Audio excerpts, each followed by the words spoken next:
Nah, pada part 2 ini aku bakal ngejelasin jurnal umumnya, penerapan jurnal umum perusahaan dagang pada Microsoft Excel. Nah, di video perusahaan jasa kita pakai COA juga, dan di sini kita juga pakai COA. Cuman mungkin nama transaksinya ada yang berbeda karena menyesuaikan untuk perusahaan dagang. Nah, untuk membuat COA ini, untuk gabungannya kita pakai rumus concatenate.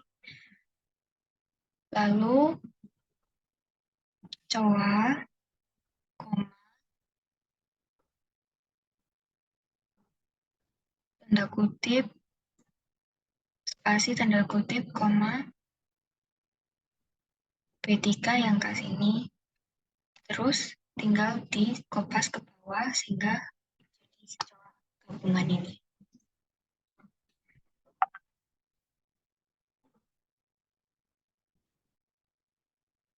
Untuk jurnal umumnya ini aku udah nyiapin nama-nama transaksinya dan aku bakal jelasin satu-satu. Nah, di jurnal umum ini seperti biasa kita butuh nomor, tanggal, saldo debit, saldo kredit, keterangan, dan akun. Akun ini sama aja kayak akun gabungan tadi ya.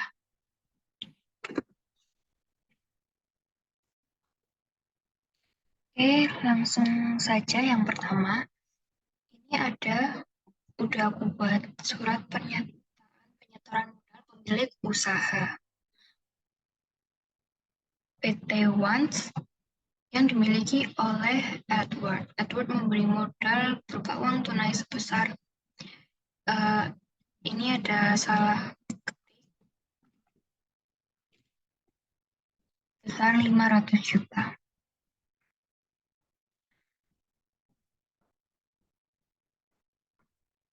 Karena modal berupa uang tunai berarti kas itu bertambah di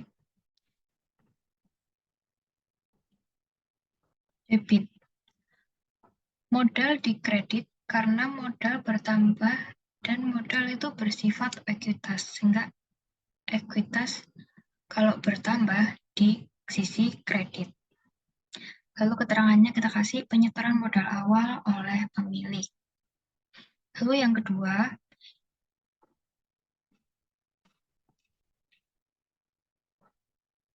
nah ini ada pada tanggal 3 Januari 2023 ini, PT Once membeli persediaan ke PT Makmur dengan total pembelian 2.050.000.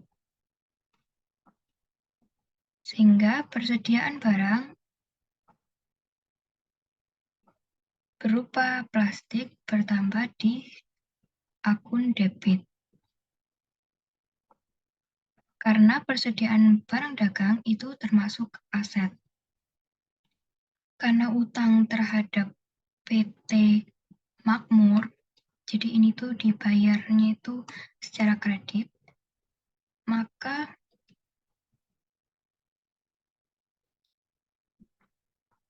kredit utang dagang, kredit itu masuk utang dagang, sehingga kalau utang bertambah di sisi kredit sebesar 2.050.000.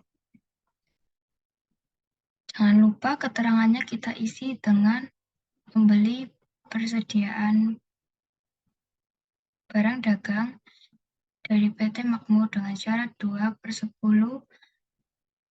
N/20. Nah, ini seperti yang aku jelasin di sebelumnya, ini tuh jangka waktu yang sudah ditetapkan oleh penjualnya terhadap pembeli. Lalu yang nomor di sini juga ada surat jalan barang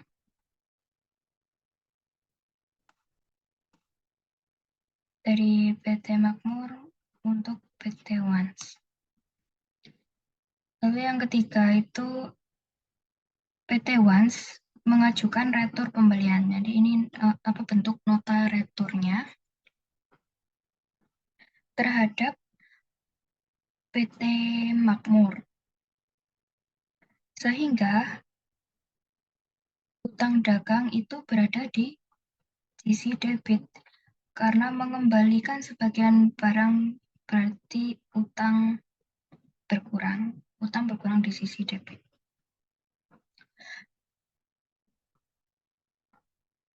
Persediaan barang dagang di kredit karena termasuk aset yang berkurang. Sehingga dicatat melakukan retur pembelian pada PT Makmur. Nah, untuk tambahannya, untuk membuat cowoknya ini aku sama kayak sebelumnya, aku pakai rumusnya if error. Dan untuk akun debit dan akun kreditnya ini, aku pakai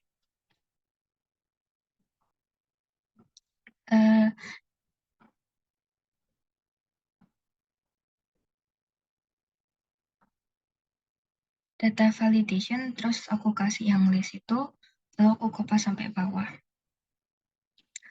Untuk cowoknya ini, pakai if error dan VLOOKUP, jangan lupa pakai string atau FNF4 supaya dapat dikopas sampai bawah, tidak hilang-hilang. Dan untuk akunnya, itu sama aja kayak rumusnya Jawa, cuman kalau di Jawa ini kan pakai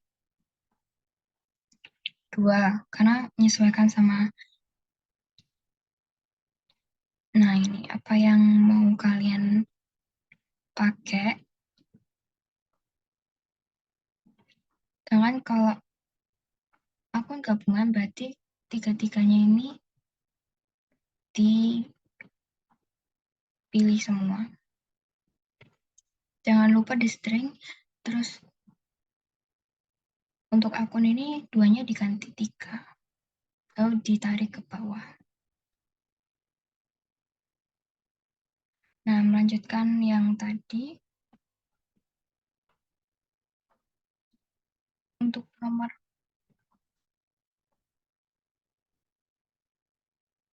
4, yaitu pada tanggal 7 Januari 2023, PT Once ada kwitansi pembayaran. Nah, ini bukti kwitansi pembayaran. Utang dagang itu masuknya di sisi debit. Karena melunasi utang terhadap PT Makmur. Jadi yang tadi dia beli itu, yang tadi dibeli oleh PT Once kepada PT Makmur, itu dikurangi sama retur. Jadi totalnya, jadi yang utang persediaan barang dagang ini dikurangi 560.000, yaitu untuk returnya, sehingga totalnya 1.490.000. Lalu untuk diskonnya, karena bisa bayar kurang dari waktu jatuh tempo, maka dapat mendapatkan diskon 29.800, sehingga total kasnya sama dengan 1.460.200.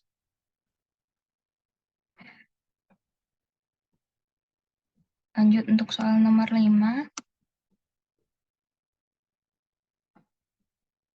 Ini ada invoice lagi. Jadi PT Once membeli persediaan lagi, tetapi terhadap PT yang berbeda, yaitu PT Bakti, pada tanggal 8 Januari 2023. Membeli barang secara tunai, maka debitnya persediaan barang dagang karena aset bertambah di sisi debit. Kreditnya itu diisi sama kas karena bayarnya secara tunai. Keterangannya membeli persediaan barang dagang dari PT Bakti. Nah, ini surat jalan barangnya juga ada.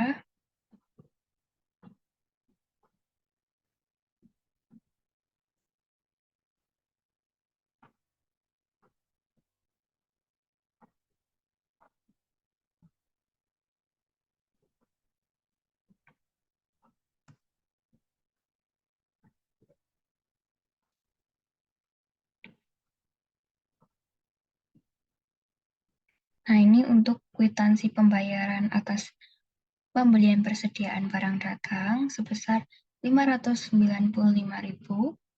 Lalu ada invoice biaya angkut berupa FOB shipping point yang ditanggung oleh pembeli yaitu PT One sendiri sebesar 30.000 dan berikut ada kwitansi juga untuk pembayaran biaya pengiriman. Nah, biaya pengiriman itu kalau di dalam metode perpetual dicatatnya persediaan barang dagang. Ini sebesar 30.000. Bayar sebesar 30.000 membayar ongkos kirim FOB shipping point PT Bakti. Lalu yang keenam,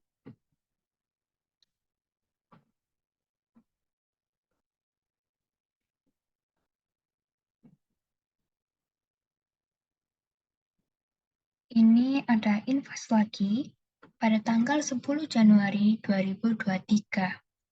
Jadi PT Once ini membeli barang lagi terhadap PT Indah. Jadi ini beda lagi ya PT-nya.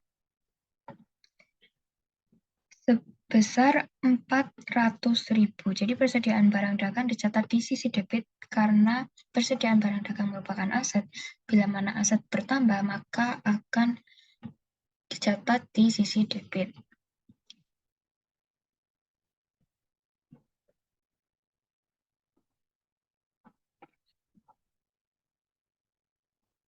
Nah, karena ini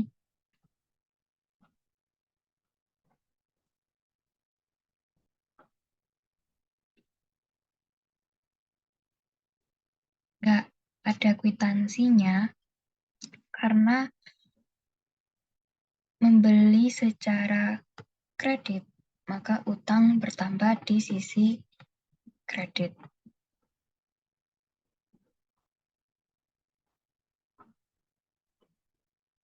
Ini dari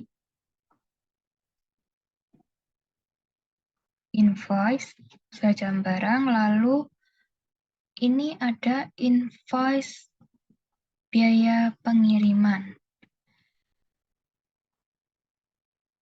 yang mana biaya pengiriman ini merupakan FOB destination. Jadi penjualnya atau PT Indah itu yang bertanggung jawab untuk membayar biaya pengiriman barang dagang. Sehingga tidak perlu dicatat pada jurnal umumnya. Selanjutnya, nomor 7. Pada tanggal 12 Januari 2023, PT Once mengeluarkan bukti permintaan barang. Yang pertama ada plastik klip 8x12 dan plastik HDPE 15x27. Jumlahnya 25 dan 25.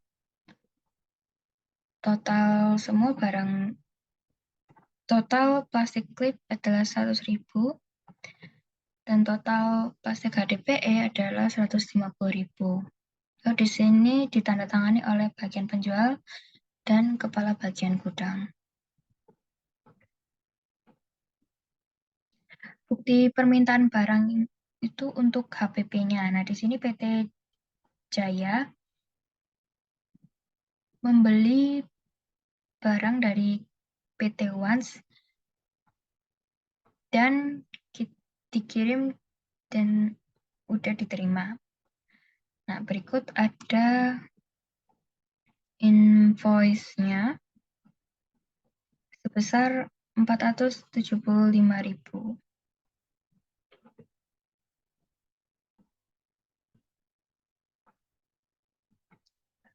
Piutang dagang dicatatnya di sisi debit karena menjual barang secara kredit, maka utang bertambah.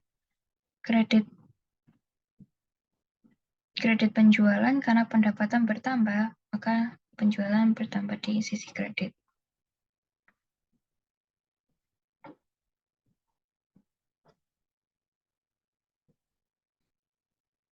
Sehingga dicatat di sini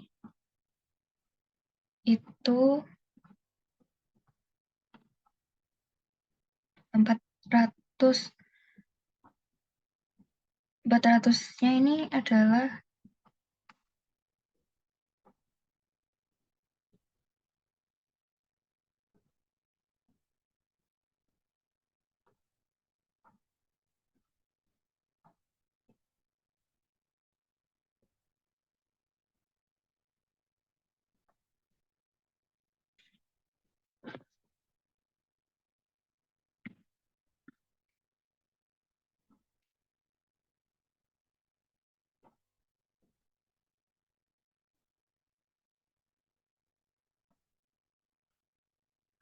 Rp475.000 ini adalah harga yang diberikan kepada pembeli. Sedangkan 250 adalah HPP kita sebesar 250.000.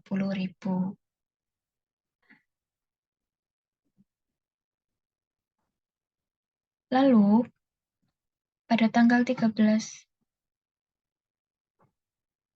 Januari 2023, retur penjualan melakukan retur penjualan kepada PT Jaya. Nah, jadi barang yang sudah dibeli tadi itu ada yang dikembalikan besar 225.000 dan pada persediaan barang dagang sebesar 132.000, yaitu HPP atas retur penjualan yang dilakukan PT Jaya. Nah, selanjutnya kalau sudah jadi jurnal umum perusahaan dagangnya, untuk membuat buku besar dan neraca saldo itu sama seperti perusahaan jasa. Jadi, jurnal umum ini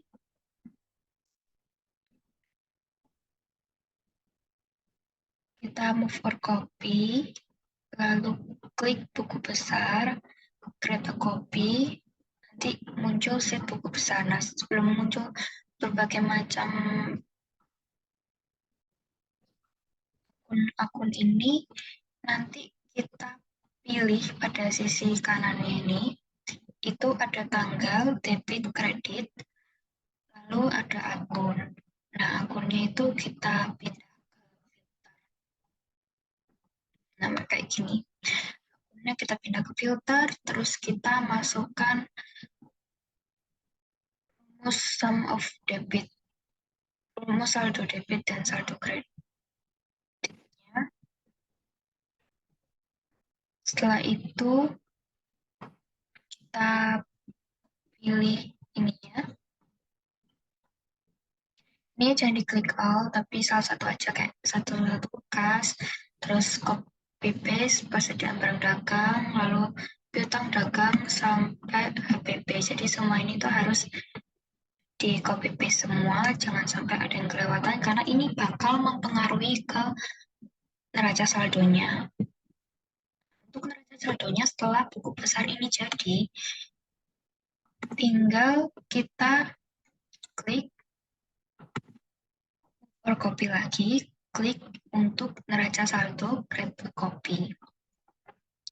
Nah, di neraca saldo ini yang kita butuhin itu tanggal nggak perlu, jadi kita pakai debit, kredit, akun, akunnya dari filter tadi, kan tadi di buku besar akunnya berada di filter. Maka filternya ini filter ditarik ke bawah, yaitu ke rows. Terus kita masukin rumusnya saldo debit pakai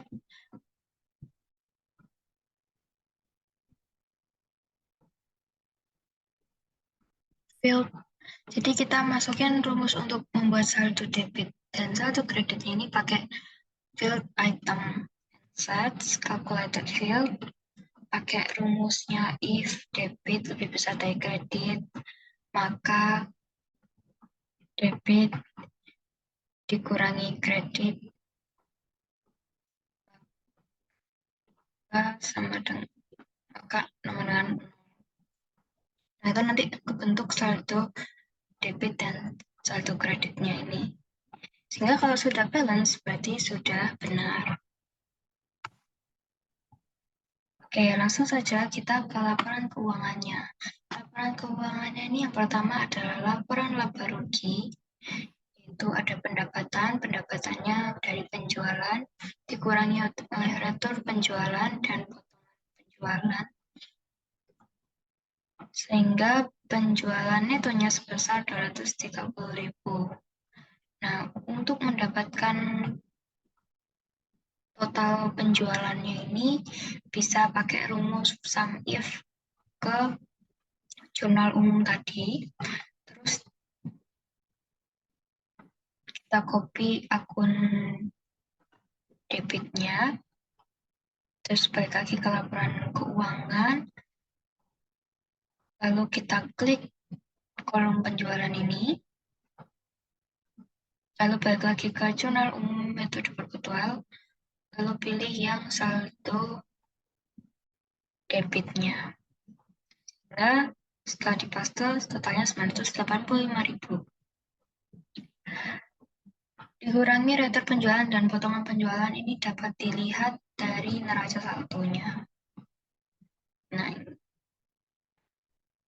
potongan penjualan dan retur penjualan itu bisa diambil dari neraca saldo. Nah, penjualan neto itu total penjualan dikurangi total retur penjualan ditambah potongan penjualan, sehingga hasilnya sama dengan 755.000. APP-nya ini juga dilihat dari neraca saldo sebesar 468.000. Nah, untuk laba brutonya ini dari penjualan neto dikurangi APP, sehingga hasilnya 287.000. Lalu selanjutnya ada beban operasi. Beban operasi ini ada beban akut penjualan dan total beban operasi. Karena beban akut penjualan 10.000 dan beban operasinya juga 10.000, sehingga laba neto itu sama dengan laba bruto dikurangi total beban operasi sebesar, sehingga hasilnya sebesar 277.000. Selanjutnya adalah laporan laba ditahan, ini yang paling mudah. Saldo laba 1 Januari-nya nggak ada, jadi kosong. Ditambah laba neto dari laporan laba rugi ini 277.000, sehingga saldo laba 31 Maret juga 277.000. Nah, ini ada laporan posisi keuangan. Yang kita butuhkan adalah aset dan ekuitas serta liabilitas. Asetnya di sini tuh apa aja? Asetnya di sini tuh ada kas. Kasnya ini bisa kita pakai dari neraca saldo, di sum of debitnya pada neraca saldo, terus persediaan barang dagang dan peralatan ini juga bisa dilihat dari neraca saldo. Nah, ini ada laporan posisi keuangan. Yang kita butuhkan adalah aset dan ekuitas serta liabilitas. Asetnya di sini tuh apa aja? Asetnya di sini tuh ada kas. Kasnya ini bisa kita pakai dari neraca saldo, di sum of debitnya pada neraca saldo, terus persediaan barang dagang dan peralatan ini juga bisa dilihat dari neraca saldo. Total aset sebesar 500.277.000. Untuk ekuitas dan liabilitasnya, ekuitasnya ini terdapat modal saham, saham biasa, dan saldo laba. Nah, ini juga dapat dilihat dari neraca saldo. Kalau ini bisa dilihat dari laporan liabilitasnya tadi. Sehingga total ekuitas dan liabilitas sebesar 500.277.000. Selanjutnya, yang terakhir adalah laporan arus kas. Yang pertama itu adalah arus kas dari kegiatan operasi, terdapat penerimaan pendapatan, pengeluaran kas untuk beban, arus kas bersih, dan kegiatan operasi. Nah, 755.000 ini dari mana sih?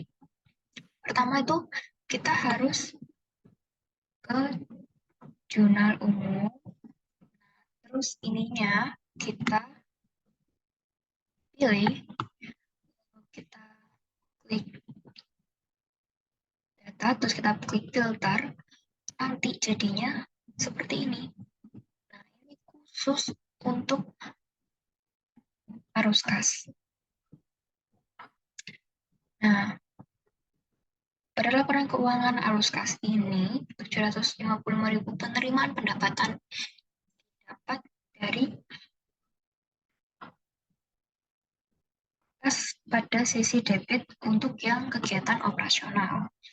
Di sini ada 245.000 ditambah 510.000 sehingga hasilnya minus 1.740.200. Nah, selanjutnya ada arus kas dari kegiatan investasi. Nah, kita lihat di arus kas ini pembelian peralatan itu termasuk investasi. Nah, di sini kita dapat lihat, ini seharusnya investasi. Nah, ini membeli rak-rakan, kita lihat di jurnal umumnya saja, membeli rak-rakan ke PT Wood sebesar 300.000 sehingga pembelian peralatannya sebesar 300.000. Selanjutnya ada arus kas dari kegiatan investasi pendanaan atau investasi awal. Nah, di sini kita lihat investasi awal atau kas penyetaan modal awal oleh pemilik itu sebesar 500 juta. Kenaikan neto dalam kas itu dari 500 juta ditambah harus kas bersih dari kegiatan operasi, lalu dikurangi pembelian peralatan sebesar 300.000 sehingga didapat kenaikan neto dalam kasnya sebesar 497.959.800. Kas pada awal periodenya itu 0, sehingga kas pada akhir periodenya sebesar 497.959.800. Sekian penjelasan untuk rumus Excel-nya dan jurnal umumnya. Mohon maaf bila ada kesalahan kata dalam penyampaian. Terima kasih.